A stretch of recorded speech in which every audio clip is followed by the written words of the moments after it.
The Trumpet Daily program begins right now. Today's world news, what it means, where it's taking us. I bring you the one and only possible message of world peace. This is a message of hope, tremendous hope. And he said unto me, you must prophesy again. The Trumpet Daily program begins right now. My high-level argument to these folks is, look, Europe is, of course, a very important ally of the United States. NATO is a very important military alliance, of course, that we're the most significant part of. But we want to make sure that NATO is actually built for the future. And we think a big part of that is ensuring that NATO does a little bit more burden sharing in Europe so that the United States can focus on some of our challenges in East Asia. I do understand the issue of burden sharing. It is crucial. Europe stepping up, the European part of NATO stepping up, you're absolutely right. It has to be done. We have to grow up in that sense and spend much more. We also have to discuss the defense industrial base. Of course, this is a problem we have both in the US and in the rest of NATO. We are simply not producing enough. We are not keeping up with the Russians and the Chinese. And then, of course, Ukraine. This conference, of course, to discuss security. And normally, we mean threats to our external security. I see many great military leaders gathered here today. But while the Trump administration is very concerned with European security and believes that we can come to a reasonable settlement between Russia and Ukraine, and we also believe that it's important in the coming years for Europe to step up in a big way to provide for its own defense, the threat that I worry the most about vis-a-vis Europe is not Russia, it's not China, it's not any other external actor. And what I worry about is the threat from within, the retreat of Europe from some of its most fundamental values, values shared with the United States of America. So the U.S. message is clear. We played the comments from Pete Hegseth yesterday, today, of course, and yesterday it was JD Vance, who's there at the Munich Security Conference, telling Europe, encouraging Europe, urging Europe to step it up, to take the lead. And he's also denouncing a lot of European practices with respect to free speech and things of that nature. There's so many different angles to this besides just NATO and America not funding the operation like it used to, everyone else stepping it up, but just to the behind closed doors animosity that so many of the elites in Europe have toward America, and more specifically toward Donald Trump and his administration. You're listening to Stephen Flurry, and this is the Trumpet Daily. We appreciate you joining us on today's show. You can get to the live video stream of this program at trumpetdaily.com or at the Rumble channel. Just go to rumble.com/Trumpet Daily. The email address, td@thetrumpet.com. If you'd like to submit some feedback, you can, of course, leave some comments on the Rumble page as well. We've got to brace ourselves for a significant acceleration of Bible prophecy, the fulfillment of Bible prophecy in Europe. Now, it wasn't that long ago, and we wrote a lot of articles about it. 2018, 2019, I gave you some of those yesterday on the show. When Donald Trump was, throughout his first term, he was complaining and criticizing European nations for not even putting 2% of their GDP toward defense, toward military spending. And as we said at the time, that was significant, and for sure it was. You saw the direction. But what's so incredible to watch this time around is, for one, how soon it's happening, and then two, this time, it's going to translate into action. The European leaders know there's 4 more years of this. We're not even 4 weeks in. And bam, you've got the Munich Security Conference. And you've got the Secretary of Defense, and you've got the Vice President, and you've got President Trump himself. JD Vance, what was it he said? There's another clip of him that I have here. if I can find it, it's him basically saying that, we've got to focus on threats coming from, different directions besides what Europe is facing, what Europe is confronting. And then you look at some of these other stories. This is from National Pulse. JD Vance blasts Europe's elites to their sulking faces. He slams mass migration, censorship, and champions America's founding values. He's telling them to their face. And Europe has troubles. They've got some problems similar to the United States with mass migration and such. And how do you suppose that sits with them, the European elites? Do you think they like this, being lectured by an American vice president? Those old hostilities, they're going to reemerge. They're already there. Let's just be honest. They are there. It's nice to hear the NATO Secretary General nod in agreement. Yeah, I agree. I agree with what you're saying. We've got to do more. It seems like they're the closest of allies. But like I said on yesterday's show, what does your Bible say is coming?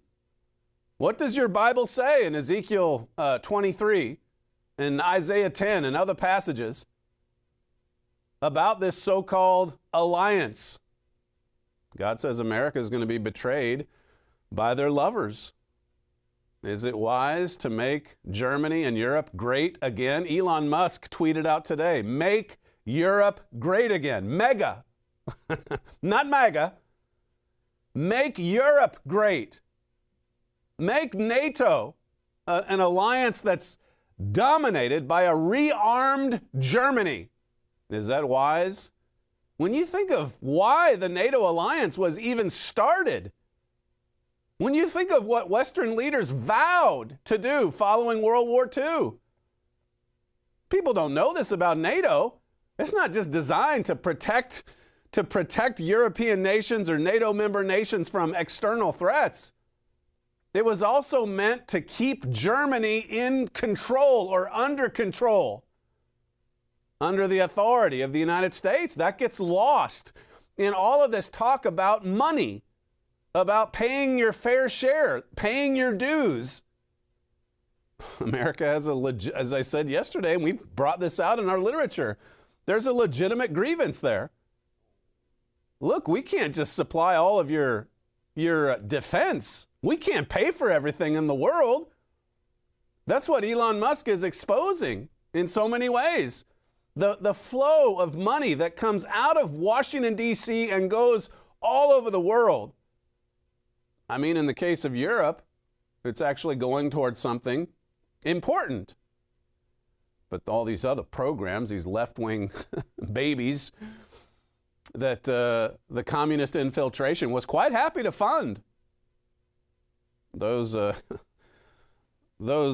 pet projects are being discontinued.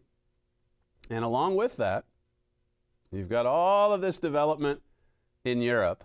Make Europe great again. The Financial Times this morning. Europe must respond to Trump electroshock, says Macron. And a lot of times Macron, he's just basically speaking on behalf of Germany. He's like Germany's puppet in a lot of ways. If Germany came out and said, you know what, we're gonna do what Donald Trump wants us to do. If they said it overtly, we're gonna spend $200 billion. We're gonna spend 5% of our GDP on military, tanks, planes, weapons, bombs. I think that would be a little unsettling for a lot of people. But they can hide behind France. They can hide behind Donald Trump and JD Vance. Satan is setting us up for an explosion of war. What did Jesus say in Matthew 24? He said about the last days that there would be great tribulation, such as was not since the beginning of time. That could only apply to the end time, to a world in which 10, 11 countries around this earth have nuclear weapons, weapons of mass destruction. This Financial Times piece French president tells Financial Times that the continent should muscle up and secure its own future. It sounds good. The Trump administration agrees. But is a Europe dominated by Germany? Is this what we want? Is this wise?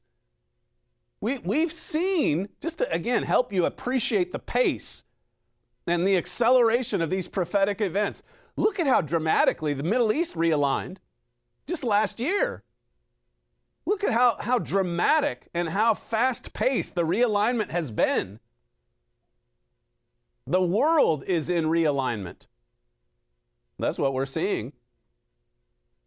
And the U.S. is turning inward and dealing with the problems at home. And there are many of them. It's like the perfect storm, really. Richard Palmer wrote, this is, well, I think I referenced this yesterday, just following on Elon Musk's tweet, "Make Europe great again." We had an article at thetrumpet.com back in 2018. Will Donald Trump make Germany great again? What would the world look like if the Germans suddenly spent $30 billion more on defense to finally meet its obligation? This, like I said yesterday, this is back when all the talk was 2%. Now it's 5%. You crunch the numbers. Richard did this in his trumpet brief this morning, and it's staggering. You're talking about superpower status militarily. This is all that we've been waiting for. There's already the political alliance. There's the economic alliance. I mean, there does need to be some downsizing in Europe. 10 nations are spoken of in Revelation 17, so we know there's going to be some dramatic shifting. There's going to be a realignment. But the only thing Europe has not had in this union, this prophesied reemergence of the Holy Roman Empire, the only thing they haven't had yet is the unified military led by Germany. They haven't had that. What happens when they have it? It says that military development may not come until Europe has new leadership, but Europe will have to become more aggressive militarily simply to survive without American help. We wrote that 7 years ago. Tomorrow's news today. If you don't have a subscription to the Trumpet magazine, make sure you call our operators today. You can get a free 1-year subscription. There's no cost or obligation, and you can know tomorrow's headlines before they come out. The 800 number, 1-866-930-3024. The National Pulse, another one, says, NATO Secretary General bends to VP Vance. You are absolutely right. You heard it in the cold open. The NATO Secretary General said about Europe, about NATO members in Europe, we have to grow up. This is stunning. We have to grow up. We have to become an adult. We have to fend for ourselves. I agree with you, Vice President Vance. I agree. And a lot of others do as well. It says, this is going back to JD Vance's speech, for years we've been told that everything we fund and support is in the name of our shared democratic values. See, we're allies with all these nations in Europe. That's what we're told. That's what we want to believe. My father wrote in his booklet on the Balkans, he said the Germans inherently dislike democracy. What? You mean deep in their heart of hearts, they don't even really they don't share our democratic values? You dig a little bit deeper into free speech, things of that nature, things that J.D. Vance lectured them on today. And you see that there's not necessarily a common ground with respect to America's founding ideals. They don't see the founding fathers of America quite like we do, or at least conservatives do in the United States. I know there's the communist thinking that despises the founders as well, and that's been silenced. And now we're in the midst of an impressive resurgence, and there's a lot of amazing things happening, a lot of what you would consider good things, but not this. and like I said yesterday, in this, the trumpet more and more will stand alone, because it's easy to get swept into the hoopla. Yeah, we can't afford it. You pay for your own defense. What happens when they start paying for their own offensive dealings, their own offensive strategies? We like to say that it's just all about defense. We're just defending ourselves. Well, I mean, Vladimir Putin sees the incursion into Ukraine as a defense of what's his.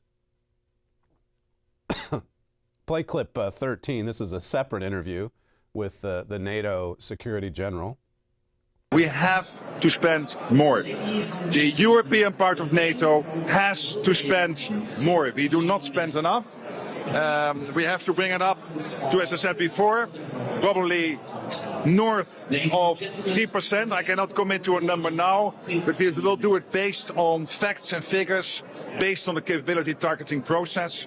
But it is absolutely clear, if we stick with the current numbers, we will not get there. We will not be safe in 4 or 5 years. So we not only have to do this because it is fair towards the Americans, who want us to do more, to take a bigger share of the burden, but also because we have to make sure that we can protect ourselves collectively. Yes, indeed. Every man for himself, every nation for itself. It's not just about fairness. I mean, as I say, good for him to acknowledge that America has been ripped off. America has been ripped off. This week you've got all the equal tariffs slapped on every nation. And Donald Trump's just aligning it with where they slap tariffs on America. I mean, it makes sense. Certainly to Americans, it makes sense. It's fair. But as he said there, it's not just about fairness. It's about safety. We need to protect ourselves. We won't be able to protect ourselves in 4 or 5 years. And we've got to spend a lot of money. And we've got to do things fast. We're on a countdown clock right here. These are some pretty exciting times. He's asked by a reporter, whether or not the 5% figure that Donald Trump is pushing for is realistic. This is clip 14. Is 5% a realistic goal for NATO allies to meet on defense spending, or do you just see that as a Trump negotiating position? What we are doing within NATO is establishing where we are at the moment, where we should be to keep ourselves safe. That is the so-called, sorry for the lingo, the capability targeting process, from which we will see the gaps in how can we defend ourselves or not, country by country. That will deliver a sort of overall ballpark of a number. And my guess is that it will be at least over 3%.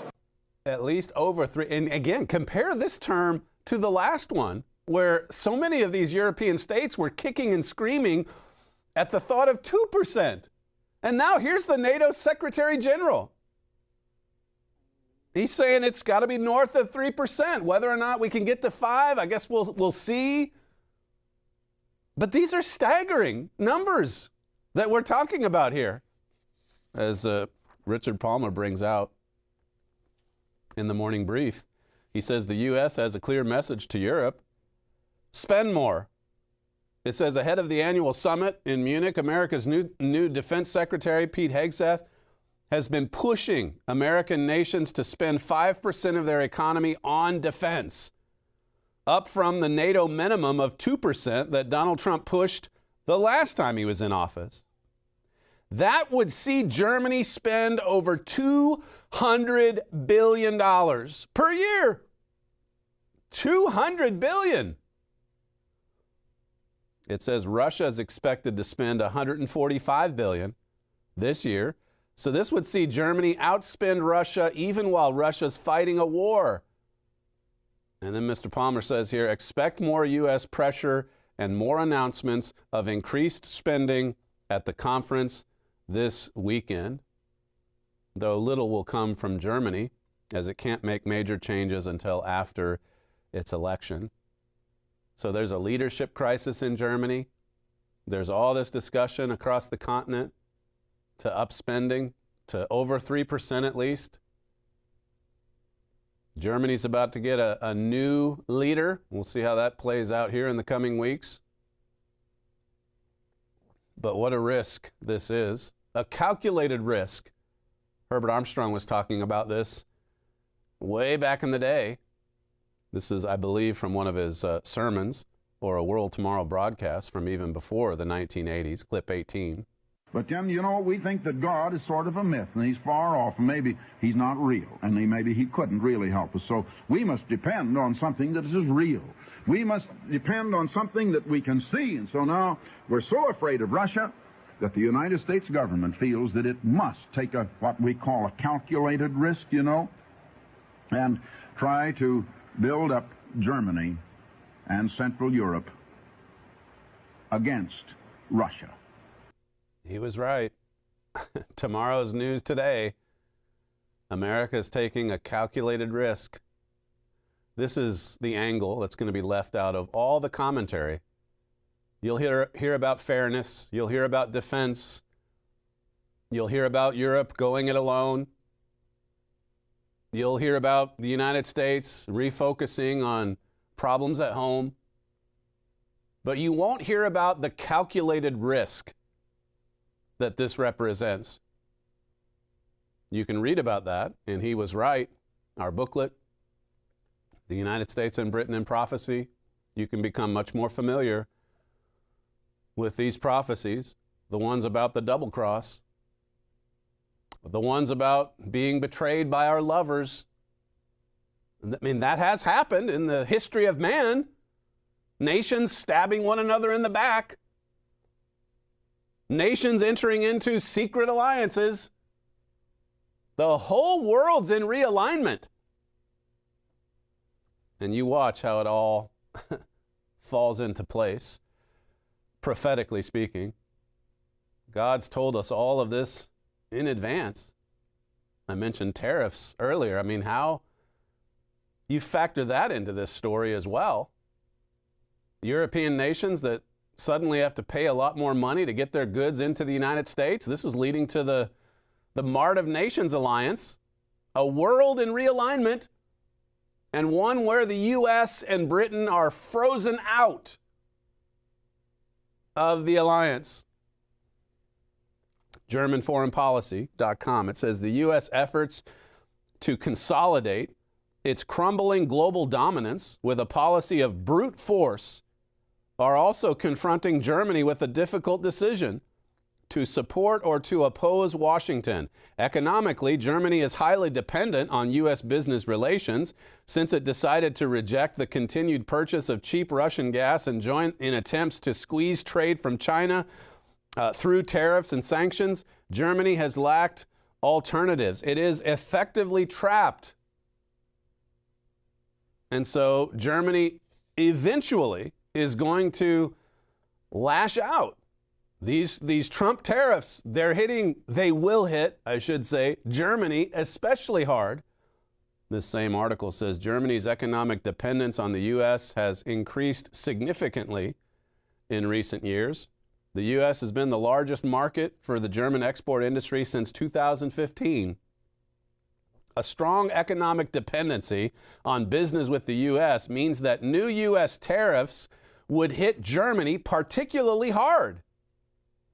France, for example, would be in a better position. The potential losses to the German economy could be as high as 180 billion euro by 2028, with German GDP reductions of 1.5% in both 2027 and 2028.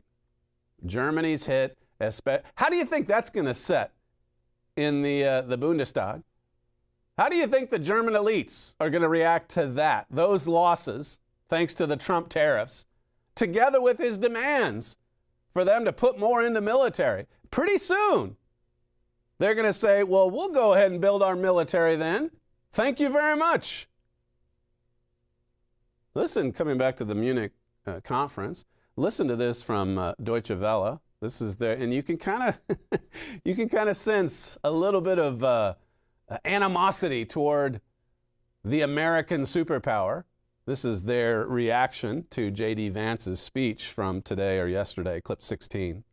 Richard, your main takeaways from that speech?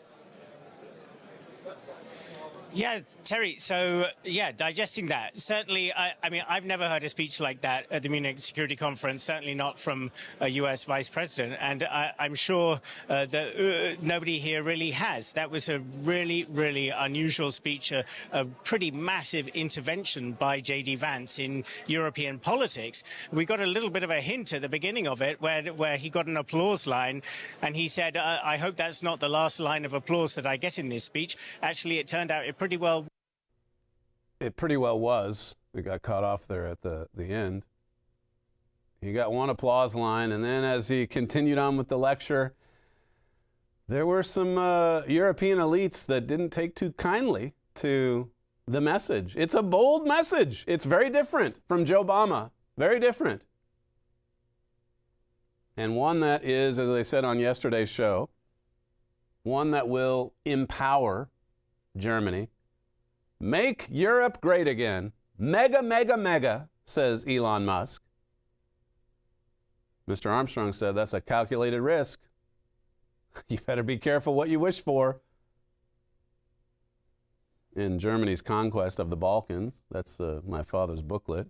You should read that. I mean, it takes you through modern history, the 1990s in particular, where Germany, reemerged and started, throwing its weight around Europe. Some of that disturbing history from the lead up to World War II. It reemerged. Imagine that. My father said America's foreign policy shift in 1991 enraged its traditional allies, Britain, France, the Netherlands. These nations saw what Germany was doing, not only in Yugoslavia, but all over Europe. Again, this is just, 35 years ago. The European Union collectively had hoped to keep powerful Germany under control with help from the U.S. Instead, America helped Germany enforce its will on Europe. America helped them. This is the country that tried to destroy Britain and America in World War II. And here, we rebuilt the country, and now here we're helping Germany dominate the continent. They've got the largest economy, so let's suppose everybody pays 4%. 4% coming from Germany is a lot. As I say, Richard Palmer takes you through the numbers in today's morning brief. It says here, Germany bullied the U.S. into nearly wrecking that alliance. Backing up, has America forgotten its loyal allies of World Wars I and II? And in 50 years of the Cold War, Germany bullied the U.S. into nearly wrecking the alliance. These traditional American allies know a great deal about Germany's desire to control Europe. U.S. leaders, however, seem to be ignorant of the dangers. Seems like we haven't learned anything from World War II. Even the late Margaret Thatcher, she said in the 90s that, this union, you're not anchoring Germany to the European Union. You're anchoring a union of European nations to Germany. That's been their history. That's been their nature, to dominate. So when you go in there and you're loudly proclaiming, hey, you've got to empower yourselves, that's a calculated risk. For sure it is.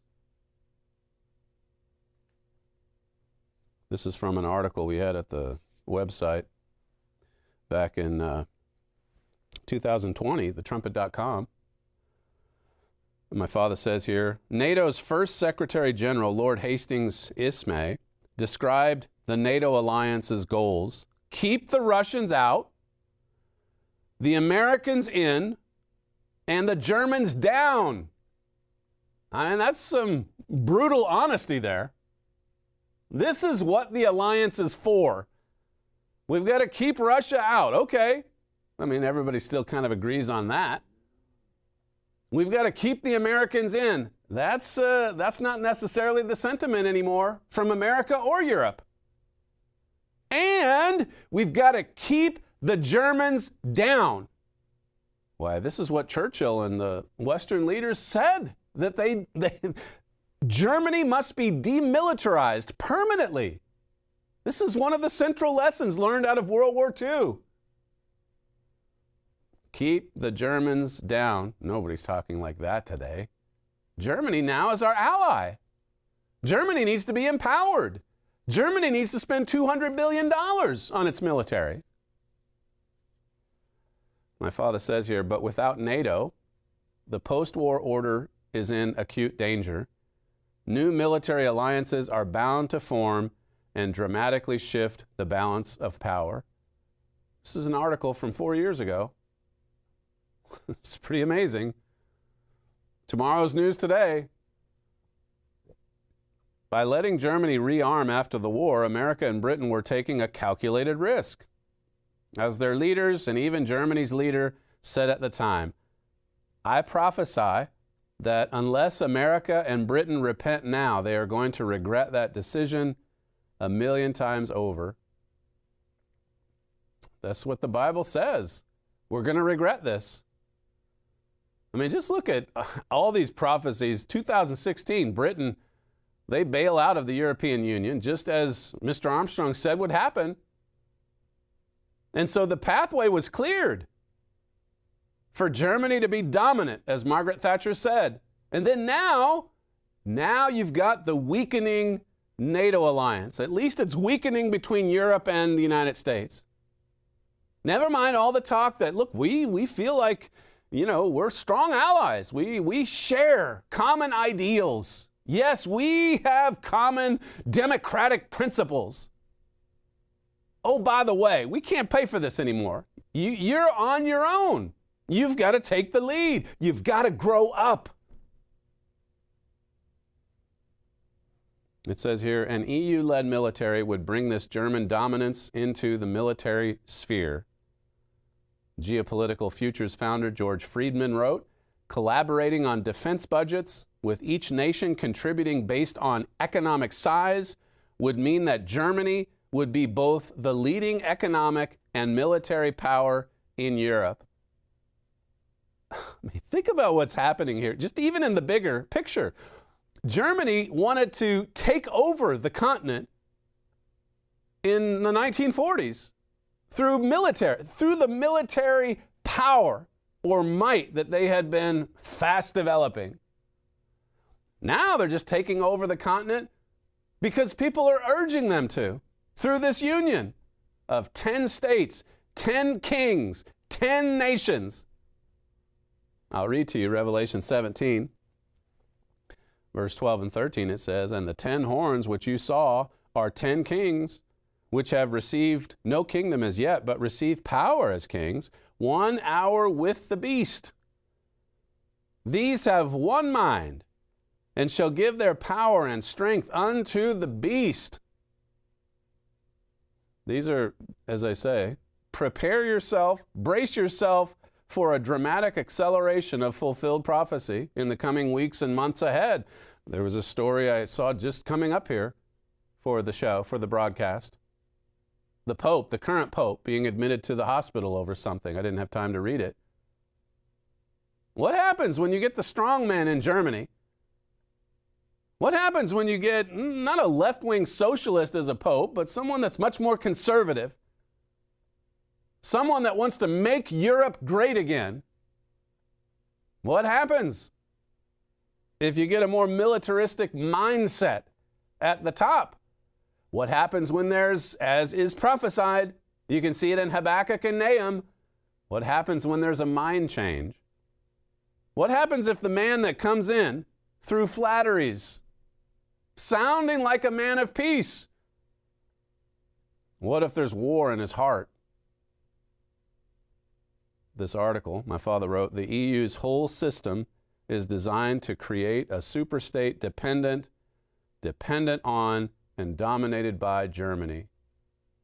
The whole system is set up to make it easier for Germany to dominate. And then along comes the Trump administration saying, you know what, we've got to rethink NATO as well. And you all are going to have to take the lead. And by that, of course, everyone knows it means Germany. That's as that clip I gave to you yesterday from Herbert Armstrong, that's the beating heart of this Holy Roman Empire. You can see that in history, you can see it in prophecy. It says this prophecy shows that the EU, currently at 28 nations, will be pared down to 10 kings. Britain has already withdrawn from the EU. Others will soon follow. Some might get kicked out. We'll see how it all plays out, but the prophecies of God are sure. You're going to see a conglomerate of 10 kings, 10 leaders, 10 nations or groups.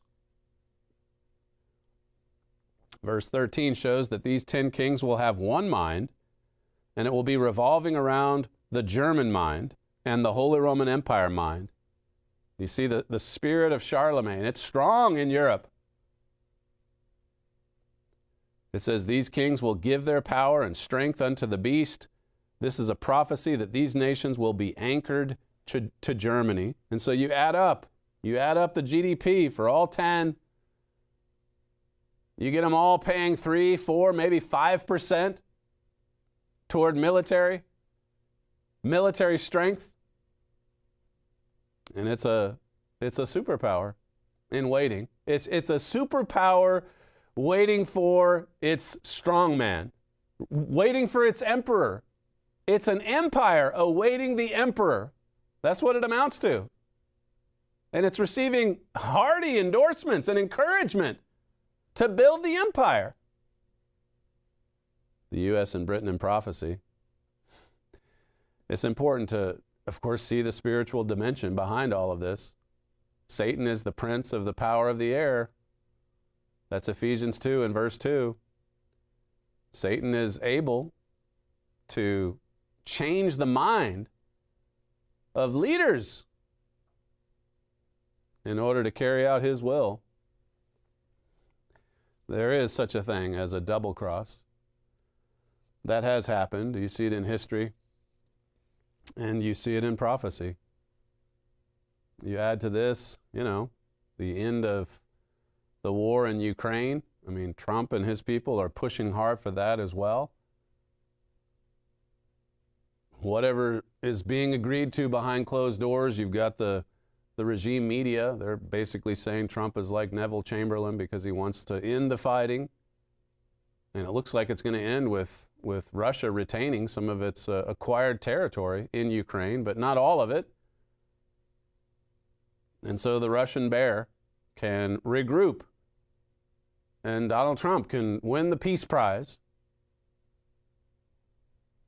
and Europe can still view Russia as a threat. We've only got 4 or 5 years, and we're not going to be able to protect ourselves if we don't build up a strong European military. Well, U.S. and Britain in prophecy. Make sure that you request your free copy. This has been around for almost 100 years, 80 or 90 years. It's gone right around the world. 6 million copies of this have been distributed. And if you don't have a copy yet, make sure that you call the 800 number on your screen and request your free copy today. When we come back, we're going to play for you this week's installment of WorldWatch. And then it looks like we'll have a few minutes left over for some extra. We'll see what happens. You're listening to Stephen Flurry, and this is the Trumpet Daily. We'll be right back. Daily news, Bible prophecy. See the connection on the Trumpet Daily. Are you feeling overwhelmed by the flood of news and information? You need something to sift the news and bring you only what matters most. You need the Trumpet Daily. You also need something to help you understand not just what's happening now, but what will happen next. You need the Trumpet Daily. Only the Trumpet Daily accurately matches daily news to precise Bible prophecies. Because Bible prophecy is the only tool up to the task of sifting the news down to what's important and showing you what will happen next. Join host Stephen Flurry every weekday.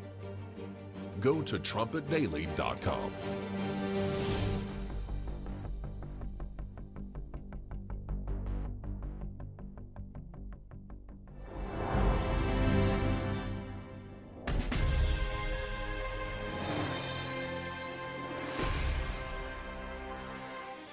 European Commission President Ursula von der Leyen said on February 5th that the continent needs to deepen trade ties and find agreements with China in an era of hyper-competitive and hyper-transactional geopolitics.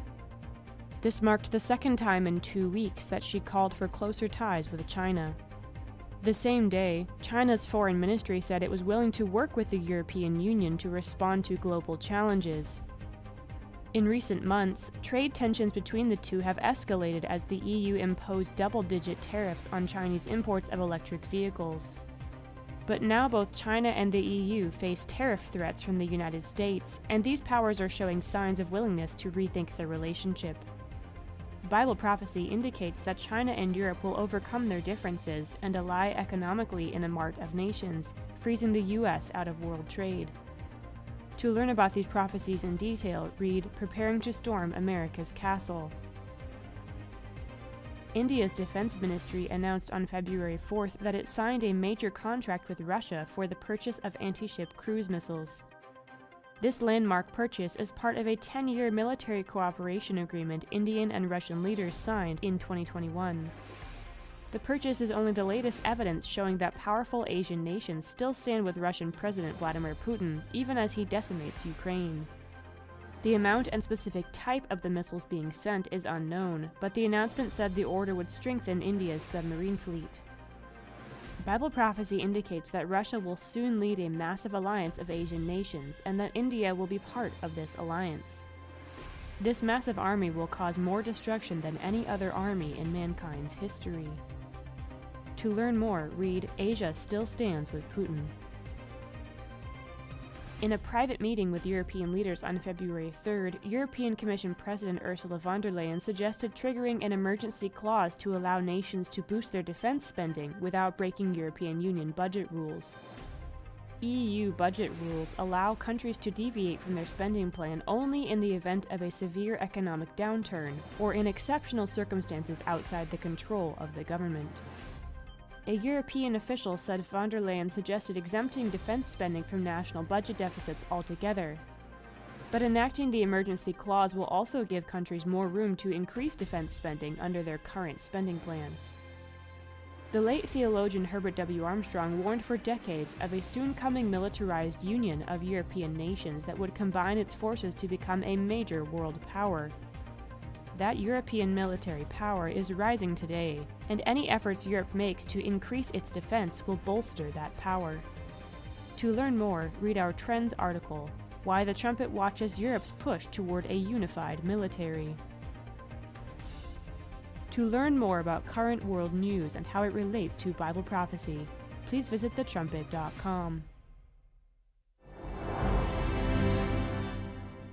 So Robert F. Kennedy Jr., who is not a trained health expert, who is going to be ahead of these 13 health agencies, really in a remarkable fashion, from Democratic presidential candidate to independent presidential candidate to endorser of Donald Trump, somebody who says that he intends to make America healthy again, has been a longtime vaccine skeptic who has sought to use his organizations to remove vaccines from the market, yet also has called attention to issues of obesity and the various ingredients that are American food and drink products.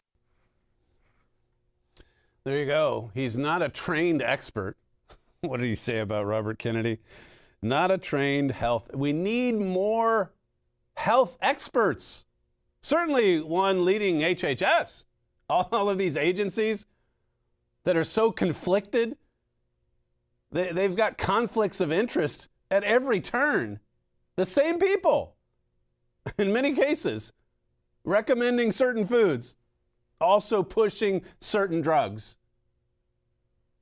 They didn't waste any time to throw out the danger of being skeptical of vaccines. This is from Fox News. The Senate confirmed Robert Kennedy as Health and Human Services Secretary in President Donald Trump's cabinet. It says here the final showdown over his controversial nomination was set in motion hours earlier after another party line vote on Wednesday afternoon, which started the clock ticking toward the confirmation roll call. And he's there, you know, and this was touching as well, because there's a lot of his extended family that really has attacked him. But his close family that has stood by him, he's married to a Hollywood actress, and then some of the children and so on, they were all there at the swearing-in ceremony. And he thanked his family. I think it was Miranda Devine. She talked about just the family-friendly administration that is Donald Trump. I'm not sure what Mr. Trump thinks about, you know, Elon Musk's little boy, little X, I guess is his name. But it's still, I mean, for Musk to come in with his boy, Trump is often surrounded by his family. It's just a different message that's being projected. As I say, there's a lot of good together with the calculated risks that are being taken. I mean, you heard about the Mart of Nations, even there in WorldWatch. The world's in realignment. You can study that further, but I mean, that term is in Isaiah 23 and verse 3, Mart of Nations. As you heard in WorldWatch, I mean, when Donald Trump comes along and he's imposing tariffs on all nations, well, then China and Europe, they begin to rethink their relationship. Maybe we should draw close. Maybe our relationship shouldn't be strained. Maybe we need to form a strong relationship in opposition to the United States. This is part of that Miranda Devine piece. Has there ever been a more child-friendly administration than Donald Trump's? There was Elon Musk in the Oval Office with his adorable 4-year-old son on his shoulders as he took questions from the media about how DOGE will cut $1 trillion from the deficit. It says, meanwhile, the 3 small children, aged 7, 4, and 2 of Vice President JD Vance and wife Usha are accompanying their parents on Dad's first official visit to Europe. He took his whole family with him. They were spotted walking off Air Force Two, sleepy-eyed in their pajamas and posing for photographs.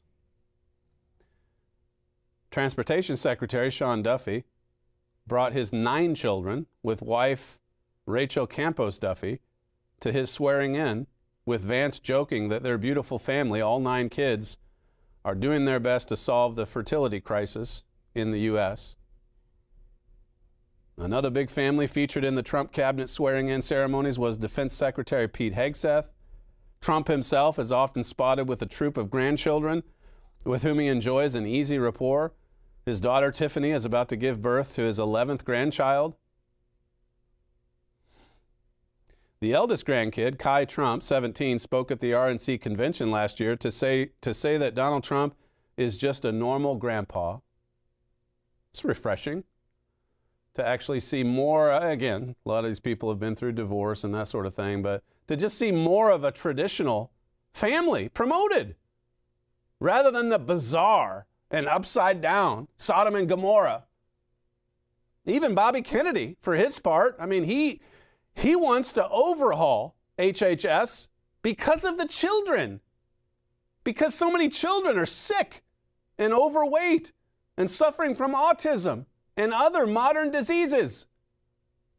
How does this happen? What are we doing to our kids?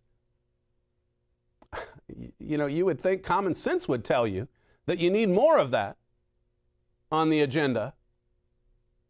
Listen to Robert Kennedy as he talks about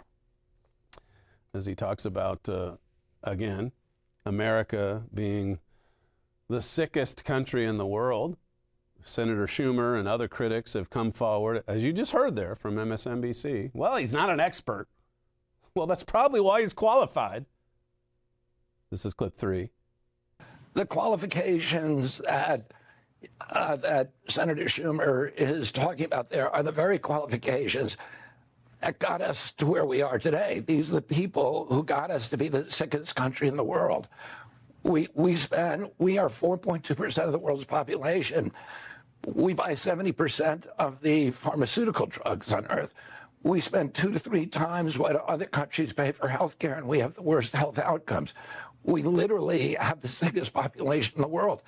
Those are the people that got us there. We do need a break. We need somebody different who can come in and say, I'm going to be a disruptor. I'm not going to let the food industry and the pharmaceutical industry run health policy anymore. We're going to turn health policy over to people who are actually concerned with public health. We need somebody new. We need a disruptor. He's certainly right about that. Just step back. You wish the talking heads would at least consider this.